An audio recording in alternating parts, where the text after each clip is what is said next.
అందరికీ నమస్కారం అండి. కూటమి ప్రభుత్వం అధికారంలోకి వచ్చిన తర్వాత ఆంధ్రప్రదేశ్ని మధ్యాంధ్రప్రదేశ్గా చేసేసింది. చంద్రబాబు గారి యొక్క స్వార్థం వల్ల, అంటే మద్యాన్ని విచ్చలవిడిగా అమ్మి తద్వారా వచ్చిన డబ్బుల్ని వాళ్ల ఖాతాలోని వేసుకోవాలన్న దురుద్దేశంతో రాష్ట్ర ప్రభుత్వం ద్వారా అమ్మకాలు జరిగినటువంటి మద్యాన్ని ప్రైవేట్ పరం చేసి వాళ్ళకే బ్రాందీ షాపులు గాని, లిక్కర్ షాపులు గాని, బెల్ట్ షాపులు గాని ఏమైనా కూడా వాళ్ళకే ఇచ్చుకొని దాని ద్వారా వచ్చిన ఆదాయాన్ని, అక్రమంగా వచ్చిన ఆదాయాన్ని పంచుకుంటూ నీకింత నీకింత నీకింత అంటూ పంచుకుంటూ ప్రభుత్వ ఆదాయానికి గండి కొట్టారు. కాగు లెక్కల ప్రకారం 2024-25 సంవత్సరంలోని 5 నెలలకు గాను మద్యం అమ్మకాలు 6,652 కోట్లు వస్తే 2025-26 సంవత్సరంలో 5 నెలలకు గాను కేవలం 6,992 కోట్లు మాత్రమే వసూలు చేసింది.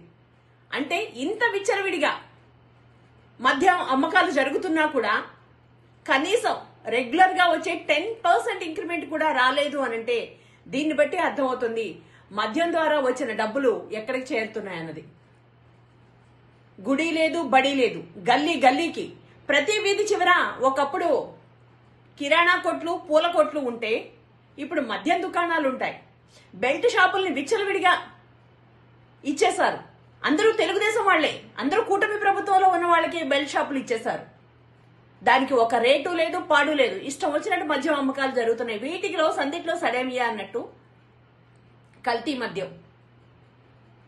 మొన్నటి వరకు 5 జిల్లాల్లో చూసాం. నెల్లూరు, అటు విజయనగరం, విశాఖపట్నం, ఈస్ట్ గోదావరి ఇట్లాంటి జిల్లాలన్నింటిలో కూడాను కల్తీ మద్యం దొరికింది.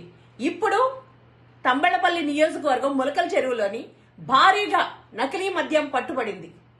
ఈ నకిలీ మద్యం ద్వారా ఎన్ని వేల కోట్లు దోచుకుని ఉంటారు ఇప్పటికి, ఎన్ని వందల కోట్లు దోచుకుని ఉంటారు ఇప్పటికి. ఆ దోచుకున్న సొమ్ము కరకట్ట కొంపకి వెళ్తుందా, హైదరాబాద్ లో ఉన్న కొంపలకి వెళ్తున్నాయా? వీటన్నిటికీ సమాధానం చెప్పాల్సిన బాధ్యత కూటమి ప్రభుత్వం మీద ఉంది. చంద్రబాబు నాయుడు గారు, డిప్యూటీ సీఎం పవన్ కళ్యాణ్, లోకేష్ వీళ్ళందరి మీద ఉంది.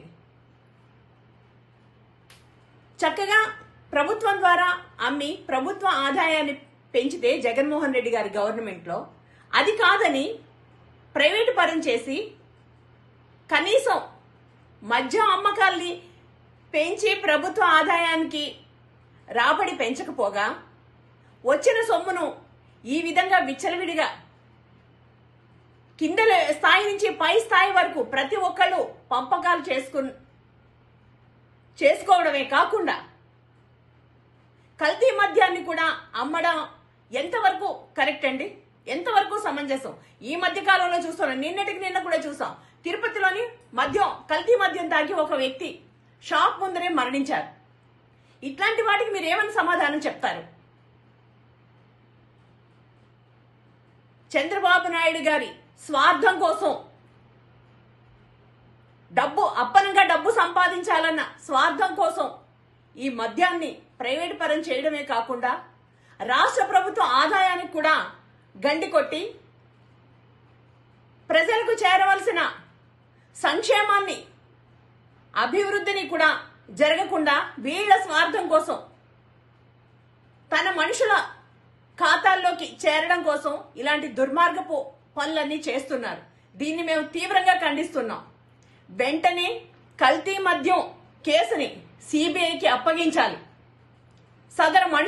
సదరు ఎవరైతే కల్తీ మద్యాన్ని తయారు చేస్తున్నారో వాళ్ళని కఠినంగా శిక్షించాలని డిమాండ్ చేస్తున్నాం.